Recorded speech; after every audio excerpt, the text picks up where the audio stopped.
10 টাকার এতগুলো নতুন নোট কোথায় পেলাম আর সারাদিন কি করলাম সেই সব কিছু থাকছে আজকের ভ্লগ। আসসালামু আলাইকুম এভরিওয়ান। আমি আজকে 9টার দিকে ঘুম থেকে উঠলাম, দেন ফ্রেশ হলাম, মর্নিং স্কিন কেয়ার করলাম, দেন নিজের জন্য মর্নিং ড্রিঙ্ক বানালাম। আমি ট্রাই করছি প্রতিদিন এই ড্রিঙ্কটা খাওয়ার। নিজের কাজগুলো শেষ করে আমি আমার মাছদের খাবার দিলাম, ওদের সাথে সময় কাটাতে আমার খুব ভালো লাগে। এরপরে নিজের জন্য 1 কাপ ক্রিমি কফি বানিয়ে নিলাম। কফি এনজয় করতে করতে আমি কিছুক্ষণ পড়ালেখা করলাম। দুপুরবেলা খাওয়ার জন্য চিংড়ি মাছ ভেজে নিলাম। আম্মুর রান্না করা করলা ভাজি আর মাছের ডিম ভুনা দিয়ে দুপুরে লাঞ্চ করলাম। বিকালের দিকে আম্মু আমার জন্য এতগুলো 10 টাকার নতুন নোট নিয়ে এসেছে। এরপরে আমরা সবাই রেডি হয়ে বাইরে চলে গেলাম।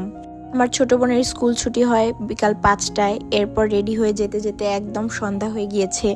আমরা জাস্ট অল্প একটু সময়ের জন্য এখানে ঘুরেছি।